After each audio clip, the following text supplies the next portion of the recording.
cet après-midi, oui, à l'occasion des 20 ans de sa disparition. Je vous raconte l'homme aux semelles de swing, un artiste qui a fait de la musique son art majeur, un enfant de la Ville Rose qui l'a chanté de la plus belle des manières. Et c'est mon rédacteur en chef Benjamin Delsol, toulousain, qui le dit. Et on est tous d'accord avec lui. Oui, la véritable histoire de Claude Nougaro, l'homme du jazz et de la java. Quelles ont été les inspirations de cet enfant de Toulouse ? Comment a-t-il marqué de son empreinte indélébile le monde de la musique ? Quel héritage artistique laisse-t-il ? Nous sommes le 10 mars 2004 à Toulouse, devant la basilique Saint-Cernin.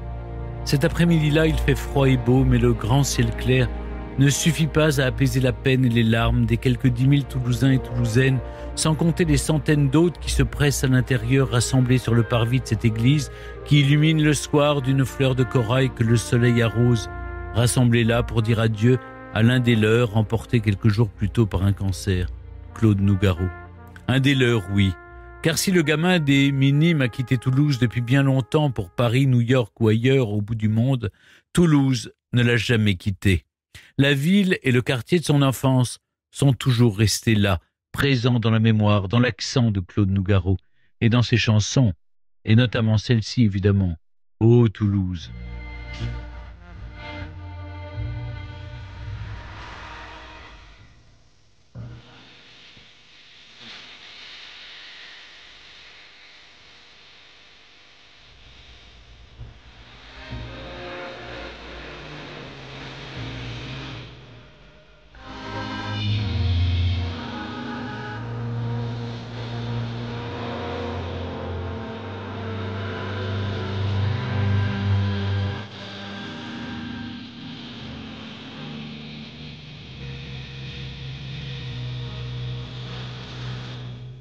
Ce jour-là, le troubadour, le chanteur, le poète, l'enfant de Toulouse, à qui il avait donc offert en 1967 l'une de ses plus belles chansons, se défile avec ses semelles de swing sur cet air que le carillon de Saint-Cernin fait résonner dans la Ville Rose, à laquelle il était si attaché. Si Barbara chante La pluie qui tombe sur Nantes et le 25 rue de la Grange au Loup comme le récit d'un souvenir, la chanson de Nougaro, elle, est une chanson d'amour, peut-être même plus encore, une lettre. La lettre d'un enfant qui est parti mais qui n'a rien oublié de la vieille capitale occitane qui sent l'Espagne à plein nez. On frôle toujours la carte postale quand on évoque une ville en chanson, mais Nougaro la chante avec une sincérité qui permet tous les effets, toutes les images et toutes les métaphores. Dans les accents de cette voix de rocaille, on entend rouler les galets de la Garonne, ces galets qu'on retrouve entre les célèbres briques roses dans les murs des vieilles maisons toulousaines.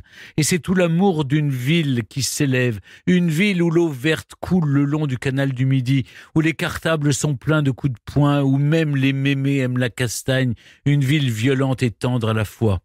La chanson de Nougaro a fait du chemin depuis, au point de devenir l'hymne officieux de Toulouse. Elle chante une âme, une identité, la fierté aussi d'être une ville qui ne ressemble à aucune autre. Nougaro, l'homme qui l'a chanté comme personne, est à son image après tout. Un chanteur qui ne ressemble à aucun autre. La musique est une affaire de famille chez les Nougaro.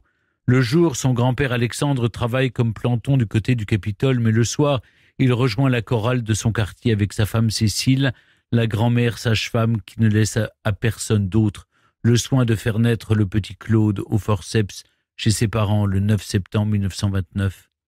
Pour ses parents, justement, la musique est davantage présente encore, et pour cause, c'est un métier. Pierre, son père, est chanteur d'opéra. Liette, sa mère, est professeure de piano, premier prix du conservatoire. Mais au 59 du boulevard d'Arcole, en plein quartier des Minimes, la musique est d'abord et surtout un art de vivre. Claude grandit au rythme des airs d'opéra, de la musique classique et des rôles que son père, baryton, interprète sur les plus grandes scènes de France et d'Europe, de Mozart à Puccini en passant par Bizet, Rossini ou Fauré. Pour l'enfant, la médaille a son revers. Comme le succès de ses parents les emmène bien souvent loin de Toulouse, ce sont ses grands-parents paternels qui l'élèvent. Il en souffre sans doute, mais il le dit peu. Chez les Nougaro, on est plutôt discret quand il s'agit de parler de ses peines. À 12 ans, le gamin découvre d'autres airs, d'autres notes que celles de l'opéra grâce à l'énorme poste de radio qui trône dans la cuisine de sa grand-mère. Le jazz. Sur les ondes de Radio Toulouse, Claude passe des heures à écouter Duke Ellington, Louis Armstrong ou Glenn Miller. Il y a des coups de foudre en musique et pour Nougaro, l'amour du jazz est une évidence immédiate, intense et profonde, même s'il se fait aussi l'oreille en écoutant Charles Trenet, Vincent Scotto ou Édith Piaf. La môme Piaf, dont il dira plus tard qu'elle était à la fois un modèle et une immense chanteuse de blues, un blues éminemment français, mais un blues tout de même. Très vite, le potentiel de Claude Nougaro n'est un secret pour personne dans une famille qui a l'oreille. Mais ce qui n'est pas non plus un mystère, c'est l'allergie tenace du petit pour tout ce qui touche, de près ou de loin, à la discipline. Le solfège, c'est comme l'école, très peu pour lui. Le gamin préfère les copains, les billes, la rue, le cinéma. Dans les vieilles images d'archives d'un documentaire diffusé en 2009 sur France 3, on s'amuserait presque de la tendresse encore agacée que ses parents manifestent quand il s'agit de décrire ce gamin turbulent qui rend la vie impossible à ses enseignants, y compris son professeur de piano. Promené de pension en pension, Nougaro ne s'assagit jamais vraiment. Entre rudesse et tendresse, toujours à fleur de peau, Claude se construit sa cuirasse.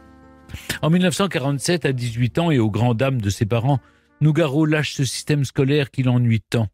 Comme il faut bien vivre, le jeune homme se trouve un improbable poste de journaliste à Vichy pour le journal des curistes. Ça ne s'invente pas. Il faut croire que l'expérience ne le séduit guère, vu que le jeune plumitif ne tarde pas à quitter son poste pour s'engager dans la Légion étrangère, dans l'idée de se débarrasser de ses obligations militaires. Le service à l'époque dure 18 mois. Nougaro s'en acquitte au fin fond du désert marocain, mais il y passe 10 au cachot, ce qui en dit long sur un caractère qui s'accommode toujours aussi mal de tout ce qui ressemble à de l'autorité. C'est à Paris qu'on le retrouve au début des années 50. Pendant que son père fait les délices du public de l'Opéra Garnier, le fils fait ses premiers pas sur les planches, plus modestes, celles d'un cabaret de Montmartre, en l'occurrence, le Lapin à Gilles. Mais pas question de chanter, surtout pas. Quand on est le fils d'un baryton que toutes les scènes d'Europe s'arrachent, l'idée même relève de l'improbable, peut-être même du crime de lèse-majesté. Alors, Nougaro récite Pégase, son premier texte connu, un poème en 11 quatrains qui raconte ce Paris dans lequel on a vite fait de se perdre quand on a 20 ans. Du Lapin à Gilles, Nougaro glisse vers un autre haut lieu des nuits parisiennes, les Deux Magots. Il y croise la route de Cocteau, de Mouloudji et de Brassens qui devient son ami, mais surtout celle d'un dramaturge et d'un poète immense, hélas un peu oublié aujourd'hui, Jacques Audiberti. L'affection du poète semble libérer Nougaro, mais pas complètement. Chanter lui-même, pas question. Mais le jeune homme met sa plume au service des autres. Marcel Amont, Philippe Clay et Édith Piaf, par l'intermédiaire de sa compositrice Marguerite Monod, chantent bientôt ses premiers textes. Et puis, en 1955, de retour sur la scène du Lapin à Gilles, poussé par le compositeur Michel Legrand, Claude Nougaro finit par se lancer et par apprivoiser le micro pour faire vibrer cette voix qu'on reconnaît à la première seconde avec son timbre de rocaille.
Trois ans plus tard, sur la même scène, il entonne « Il y avait une ville » qui devient le titre phare de son premier album qui sort dans les bacs en 1959.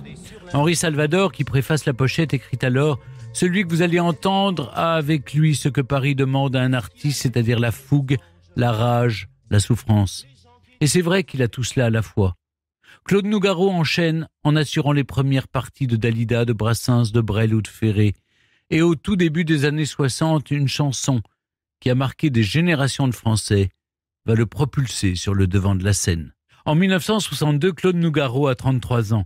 Il est marié depuis bientôt 6 ans avec une jeune femme aux longs cheveux blonds, Sylvie, dont il a croisé la route au lapin agile. Lorsque le couple donne naissance à leur premier enfant, une petite fille, son prénom vient comme une évidence. Ce sera Cécile, le même que celui de cette grand-mère que Claude aime tant.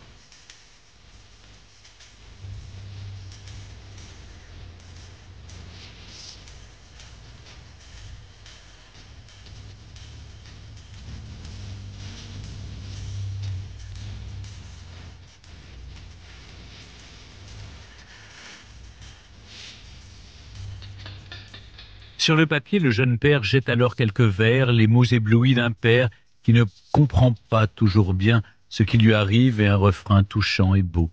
La chanson s'appelle « Cécile, ma fille ». Le titre, qui figure sur le premier album que le chanteur signe chez Philips, est un succès prodigieux, un carton d'autant plus inouï que ni la chanson ni son thème ne cèdent à la mode d'une époque qui ne jure que par les yéyés.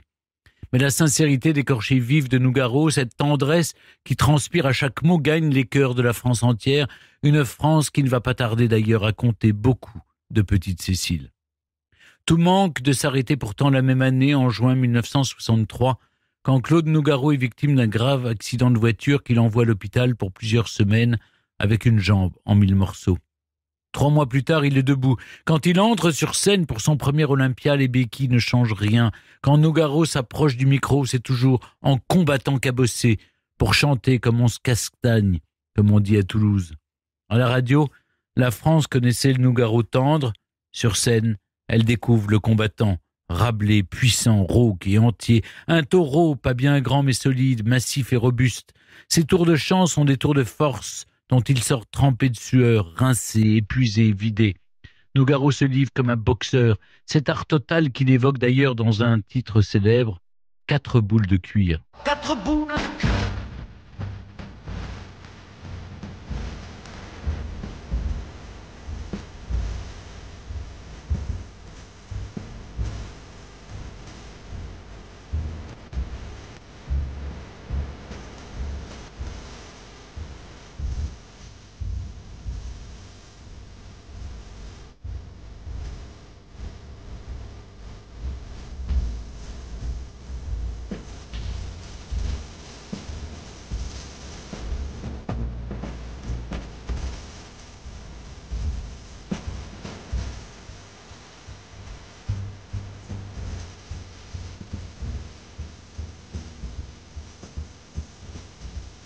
Au beau milieu des 60s, la France découvre aussi la plus grande histoire d'amour de Nougaro, le jazz.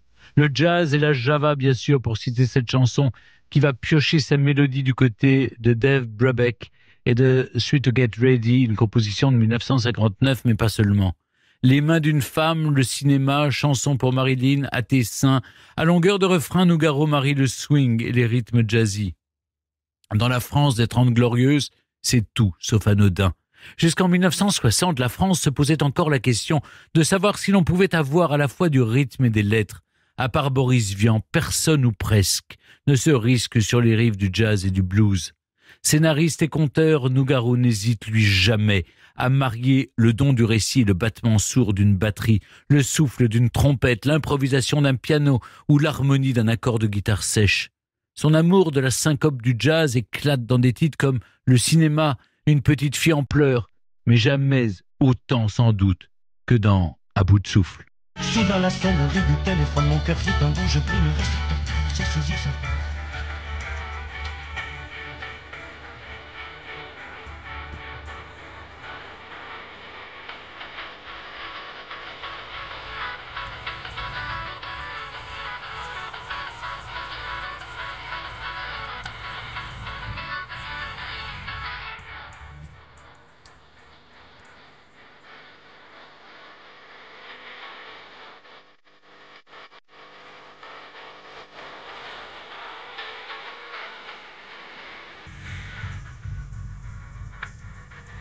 Cette merveille de texte que Nougaro chante à perdre haleine comme s'il s'était lancé dans une course avec les dieux du jazz.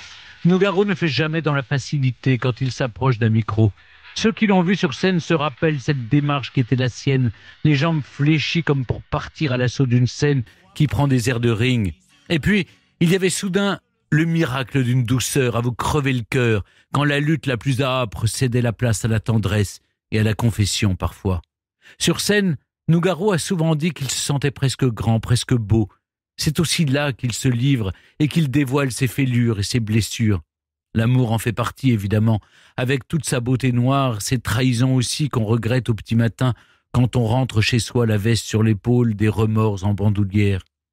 Nougaro est infidèle, il s'en veut, il recommence, écœuré 1000 fois par cette faute de la volonté qui le rend furieux contre tous et surtout contre lui, comme il le chantera des années plus tard dans l'un de ses plus grands textes.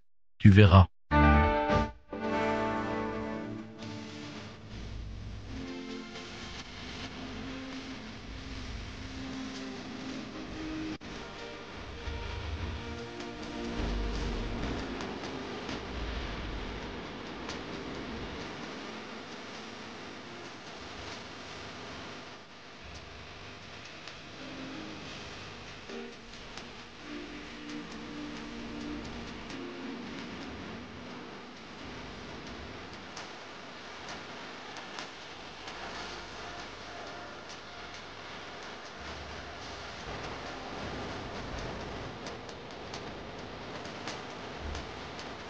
Mais en attendant de voir, son premier mariage explose.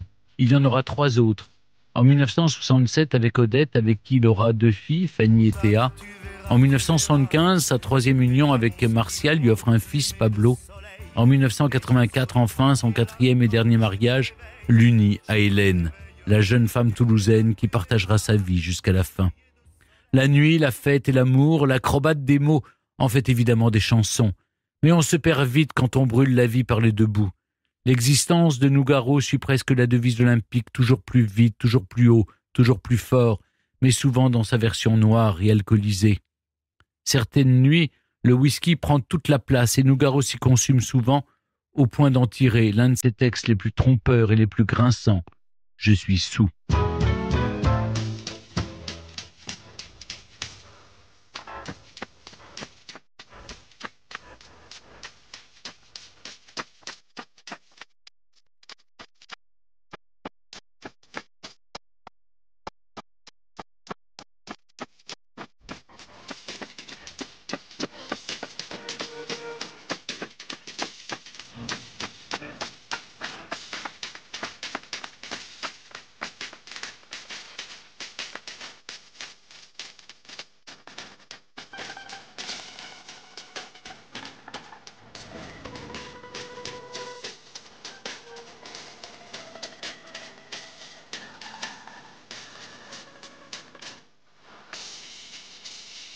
Derrière le noceur et le braillard, derrière ce pitoyable soifard qui rejoue Roméo et Juliette sous le balcon de Marie-Christine, ce n'est pas une farce qui se joue, c'est la triste histoire d'un ivrogne qui n'arrive plus à écrire des chansons.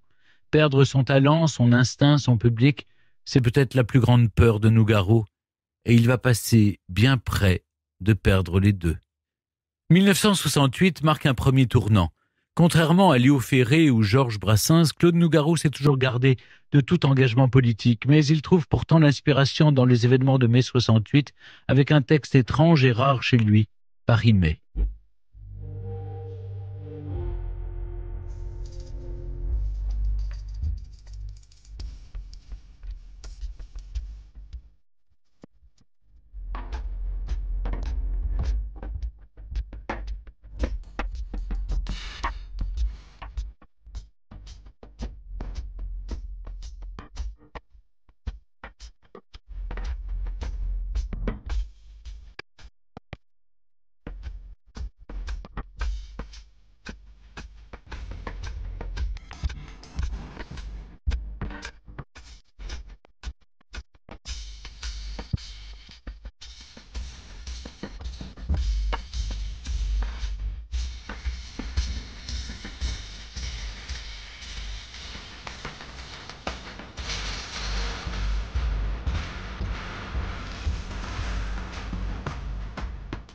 Le titre, qui est presque du slam et qui sera d'ailleurs repris bien plus tard par Abdel Malik ou Gaël Faye, tient plus de l'ode à la liberté qu'à un soutien à la jeunesse ou à la classe ouvrière, mais il n'empêche qu'il choque en haut lieu. Pour la première fois, Nougaro est interdit d'antenne pour une raison mal définie. Les autorités parlent simplement d'une chanson subversive. Alors, petit à petit, le chanteur glisse vers d'autres rives musicales. Dans les années 70, le jazz, les big bands et les gospels sont toujours là, mais le son de Nougaro se teinte d'harmonica et de rythme afro dans le très long morceau Locomotive d'or, composé en 1973 avec le percussionniste ivoirien Youla Fodé pour l'album du même nom. L'année suivante, à l'Olympia, c'est l'Amérique du Sud que Nougaro met à l'honneur avec un spectacle qui sent bon le Brésil. Les amoureux des premières heures s'étonnent d'un virage qu'ils peinent à saisir. Nougaro enchaîne toujours les concerts, mais ses déboires personnels et son goût pour les déluges de mots le coupent d'une partie de son public. En 1978, Nougaro paraît pourtant retrouver la pleine lumière, avec ce qui est peut-être sa chanson la plus célèbre depuis Cécile, Tu verras, un titre où il raconte ses infidélités, je vous le disais, et un album qui lui valent un disque d'or et le prix spécial de la chanson française de l'Académie Charles Cros. Mais le début des années 80 est bien plus cruel. Les goûts du public changent, les ventes s'étiolent implacablement, et le caractère bourru de Nougaro n'arrange rien. Les médias, les paillettes, la promo, très peu pour lui. Sur les plateaux, son côté provocateur et abrupt lui valent quelques déconvenues. Sur scène, Nougaro tente bien de redresser la barre en s'entourant de trois fidèles, Maurice Vander au piano, Pierre Michelot à la contrebasse et Bernard Lubat à la batterie, mais ça ne prend pas, ou plus complètement en tout cas. En 1985, Bleu Blanc Blues est un échec. L'année suivante, au beau milieu d'un déjeuner, Claude Nougaro découvre que le verdict est tombé. Sa maison de disques Barclay décide de casser son contrat. Après près de 30 ans de carrière, l'épreuve est difficile pour Nougaro qui se fend pourtant d'un coup d'éclat. Il est proclamé roi du carnaval et donne un immense concert depuis le toit du Capitole. 50 000 personnes sont là pour réchauffer un Nougaro meurtri qui part finalement se ressourcer à New York en 1987.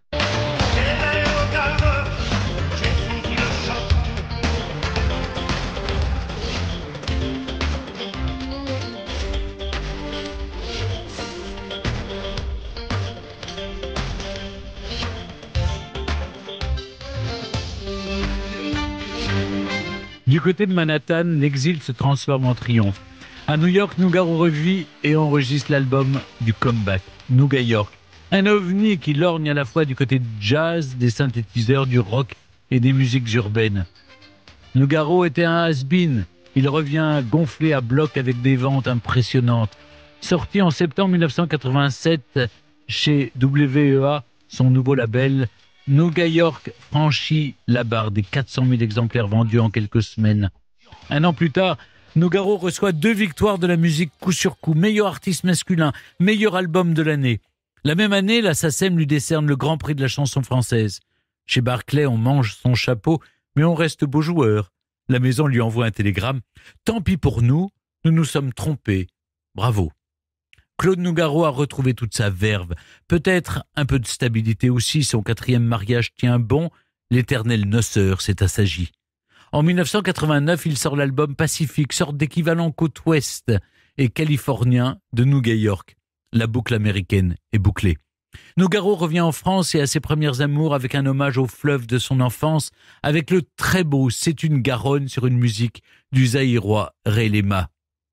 Tout le paradoxe, c'est que si Nouga York et Pacifique lui ont ouvert tous les zéniths de France et de Navarre, son second souffle a un coup. L'homme aux semelles de swing n'est pas toujours facile à suivre. La modernité de sa scansion syncopée continue de déconcerter souvent ceux qui voudraient ranger Nougaro à côté de Ferré, de Brassens ou de Brel sur l'étagère des chanteurs à texte. Et puis en 1995, la santé de Nougaro commence à se dégrader. Le cœur du vieux taureau fatigue, mais une opération le remet en selle. En 2000, il sort encore l'album Embarquement immédiat, son dernier album studio mené de bout en bout. Mais fin 2003, le chanteur sait que le cancer du pancréas qui le ronge lui laisse peu de temps.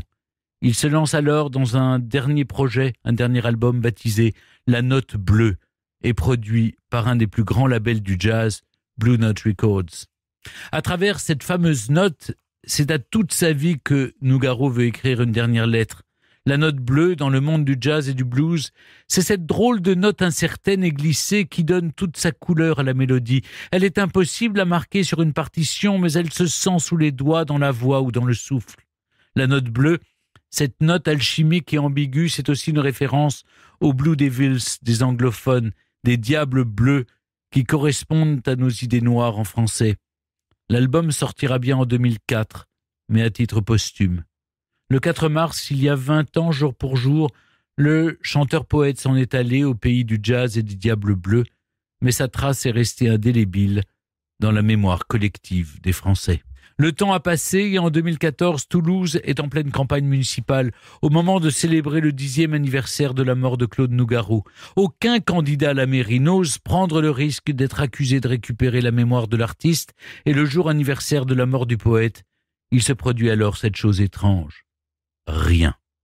Aucun hommage, aucune cérémonie officielle n'est organisée pour marquer le jour de la disparition d'un chanteur que chaque Toulousaine et chaque Toulousain porte pourtant dans son cœur. Toulouse s'est rattrapée ensuite, et dès le 14 juillet de cette même année, depuis les notes roses et les notes bleues ont trouvé une forme d'harmonie dans la ville qui compte un jardin, une salle de concert et une station de métro dont le nom rend hommage aux gamins du pays. Cécile, sa fille aînée, qui est notre invitée cet après-midi, s'est battue des années pour donner le jour à une maison Nougaro qui s'est installée sur une péniche du quartier des Ponts-Jumeaux, agitée doucement par l'eau verte du canal du Midi que son père avait si bien chanté. Une autre décennie a passé. Claude Nougaro est parti donc depuis 20 ans aujourd'hui, mais son œuvre demeure celle d'un homme entier, sincère et déchiré, que le public aura toujours suivi, quitte à le perdre de temps en temps pour mieux le retrouver avec la même affection, sans engueulade et aucune rancune. Cette fidélité, c'est peut-être celle d'un peuple qui a toujours aimé la chanson, au sens noble, comme Nougaro qui s'est souvent insurgé contre l'idée que la chanson n'est qu'un refrain qui passe sans lendemain, sans vraiment de valeur. La chanson, disait Nougaro, c'est un terme qui porte à confusion. D'un côté, ce que l'on entend à la radio, des tonnes de lieux communs. Pour cela, je ne dirais même pas que c'est un art mineur. Ce n'est plus un art du tout. Maintenant, je pense qu'il y a des artistes, des hommes qui ont besoin de faire quelque chose et qui s'emparent de la chanson à fond. Pas un art ou un art mineur, la chanson, peut-être. Un art mineur qui méritait bien un titre éponyme, sorti en 1993, sur une musique du compositeur zaïrois Relema, écrit et interprété par un artiste majeur, Claude Nougaro, art mineur.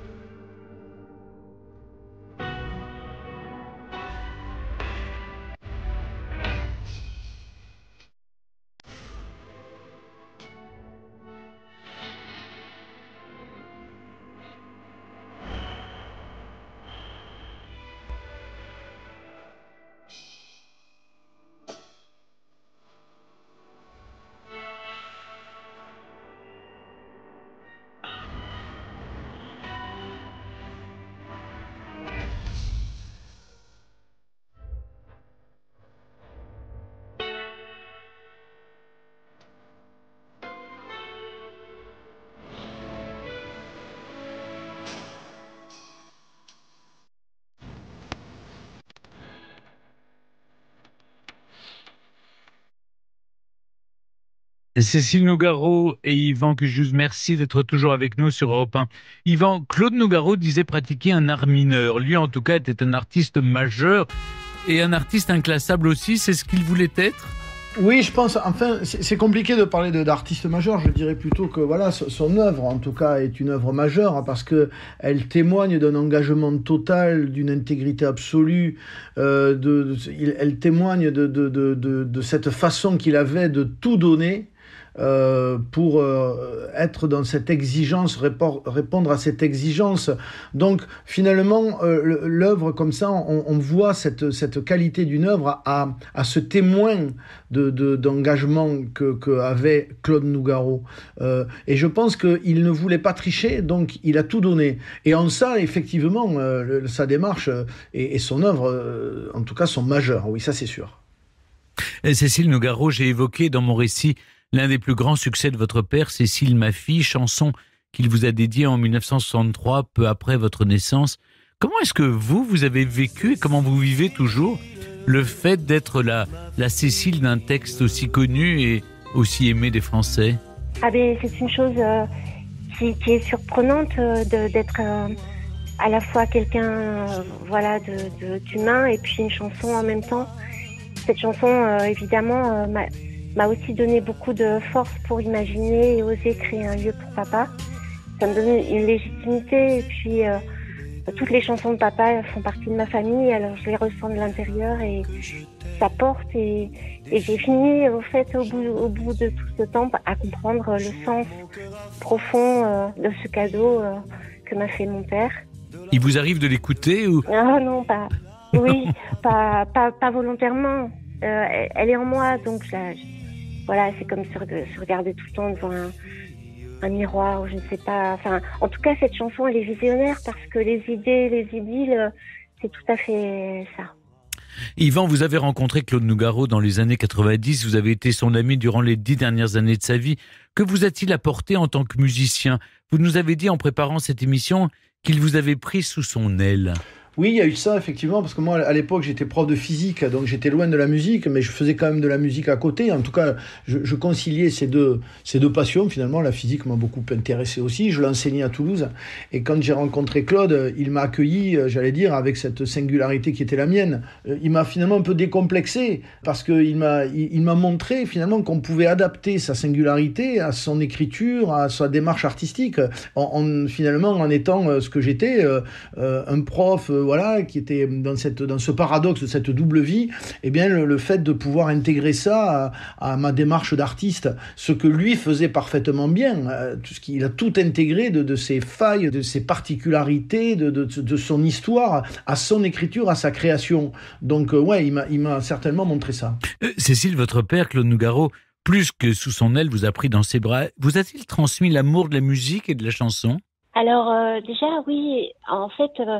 il nous a transmis à nous, les enfants, des choses comme la beauté de l'amour et le fait de pas tricher. Enfin, bien qu'on n'ait pas vécu ensemble, nous frères et sœurs, eh bien, on a les mêmes graines. Il nous a planté les mêmes graines. Et oui, bien sûr, l'amour de la musique. Et d'ailleurs, je suis fière de jouer d'un instrument que j'adore, qui est le steel drum.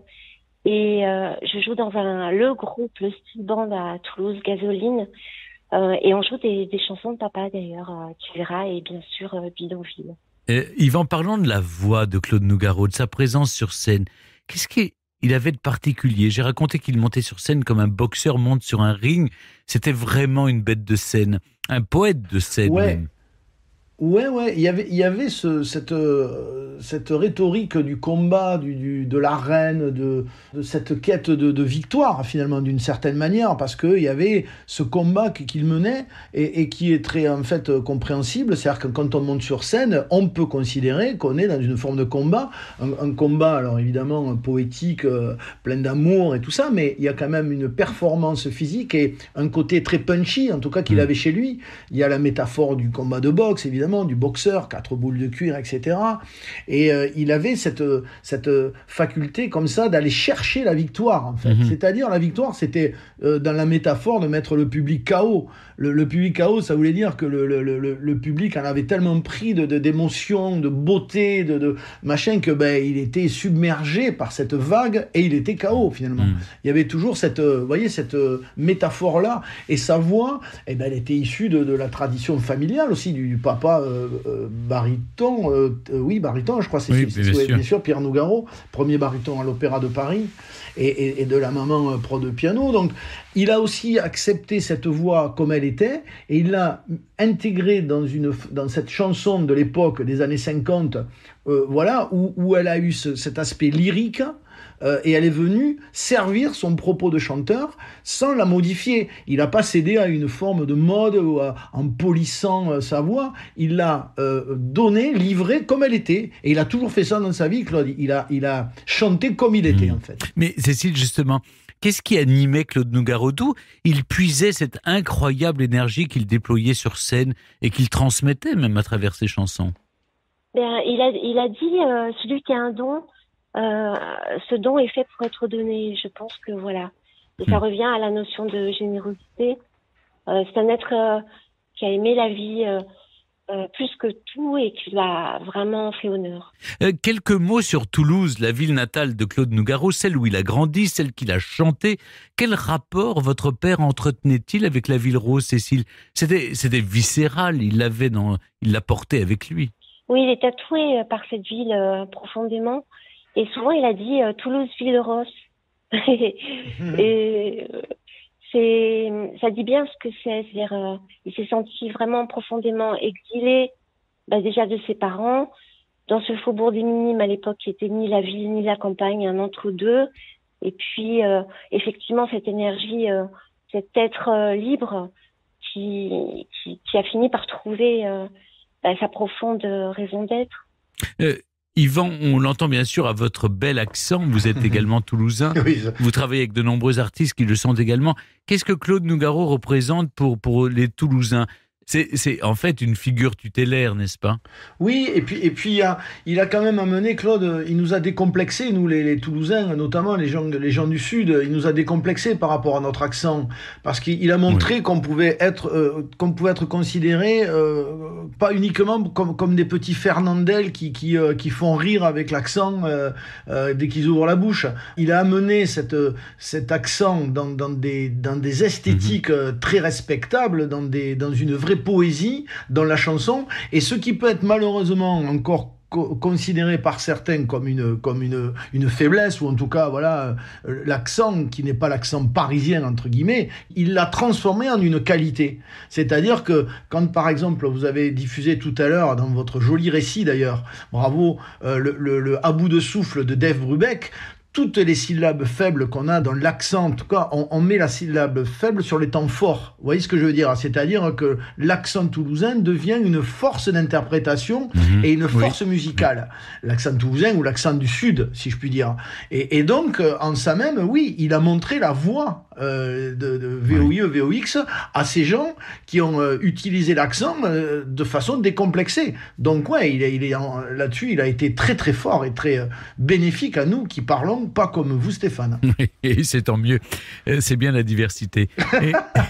Et c'est à Toulouse, très logiquement, Cécile Nougaro, que vous avez ouvert la Maison Nougaro, une maison sur l'eau, un lieu que vous avez imaginé pour lui rendre hommage. Quel esprit avez-vous souhaité y insuffler, Cécile ? Eh bien, l'esprit de la vie, et puis justement une notion de transmission avant tout. Parce que mon père, depuis toujours, et voilà, et cette maison en est la preuve, on vit ce lieu au présent avec mon père. Et donc, c'est un lieu qui véhicule avant tout l'énergie au maximum, et puis la beauté de la poésie de mon père. Et d'ailleurs, c'est pour ça aussi que l'eau colle parfaitement à cette pesanteur-là de la poésie. Et le décor de la péniche est constitué d'objets qui ont appartenu à Claude Nougaro. Je crois même qu'on peut jouer sur son piano, n'est-ce pas ? Bien sûr, oui. L'idée, c'était en fait d'embarquer tous les éléments de l'appartement du Clos de Tounis dont j'avais hérité pour l'implanter, on va dire, et créer un lieu subjectif où lui-même aurait certainement aimé venir, parce qu'on y trouve un bar avec des tabourets qui sont en fait les 4 boules de cuir sur lesquelles on peut s'asseoir, la table où on peut échanger avec comment dire, je suis pas très bonne pour décrire la maison, parce qu'en fait on la ressent plus qu'autre chose. Mais il faut y aller, c'est une bonne... Voilà, et on est accueillis par de guides passionnés et passionnants qui nous font partager mon père d'une très jolie façon. Yvan, en tant que musicien, vous vous attachez à faire vivre la musique de Claude Nougaro. Vous avez assuré la direction artistique de nombreux concerts hommages, fondé l'association Nougaro avec sa dernière épouse Hélène, créé et produit la tournée Planète Nougaro. Pourquoi, pour vous, c'est important que sa musique résonne encore et d'ailleurs que la nouvelle génération s'en empare ? Oui, moi c'est déjà par rapport à mon histoire personnelle, avant tout l'amitié qui m'a relié à Claude Nougaro, à Hélène, donc je suis un peu le cours de cette histoire. Cette œuvre de Nougaro, elle m'a percuté et j'ai eu envie, par le fait justement d'avoir ce lien d'amitié, d'essayer de transmettre peut-être des choses et d'apporter ma petite pierre au rayonnement, qui n'a pas besoin de moi évidemment, cette œuvre elle n'a pas besoin de moi pour rayonner, mais j'avais envie, je me sentais non pas le devoir, mais en tout cas le besoin d'aider à ça, et en tout cas aussi de penser à ce souci de transmission, parce que elle est fondamentale dans la culture, la transmission. Comment il y a des artistes aujourd'hui, parlons de Gilbert Bécaud, parlons d'Yves Montand, qui, quand même, malheureusement, j'ai l'impression, ne sont pas assez présents dans les médias. Enfin, il y a une transmission qui s'étiole un peu. Donc, je crois que ces démarches-là de faire passer, d'être passeur, en tout cas, et de garder cet héritage, de montrer cet héritage, cette démarche, elle est assez fondamentale. Que les jeunes générations, découvrent Nougaro. Vous savez, Nougaro, il y a tellement de choses qui ne sont pas connues du grand public et qui sont des perles rares. C'est-à-dire qu'évidemment, quelquefois, c'est le cas pour beaucoup d'artistes, on réduit une œuvre à quelques repères, comme ça, quelques phares qui ont très très bien marché commercialement. Mais quand vous allez fouiller, et chez Nougaro en particulier, il n'y a quasiment rien à jeter chez Nougaro. Vous allez vivre une aventure sur chaque écoute, chaque morceau que vous allez faire, et y compris des fables. Vous voyez, Plume d'ange, etc. notamment. Allez écouter ça. Allez écouter ce récit d'une quinzaine de minutes qui est extraordinaire, et dont vous ne vous imaginez pas ce que ça va pouvoir, la beauté que ça va vous transmettre, quoi. Oui, vous avez raison. Cécile, pour terminer, un mot encore. Qu'est-ce qu'il y a d'intemporel dans la musique de Claude Nougaro et qui nous touche encore 20 ans après? Ce qui me vient, c'est la vie. Tout simplement. Oui. En tout cas, merci à tous les deux. Merci Cécile Nougaro et Yvan Cujuste de nous avoir Stéphane, merci beaucoup. accompagnés. Merci à tous les deux de nous avoir accompagnés cet après-midi dans Historiquement Vôtre pour retracer la véritable histoire de Claude Nougaro, l'homme du jazz et de la java. La maison Nougaro à Toulouse, à Marie sur le canal du Midi, est ouverte du jeudi au dimanche. Faut pas manquer d'y aller et d'écouter la musique et les chansons de Claude Nougaro. Merci à tous les deux encore. Merci Stéphane.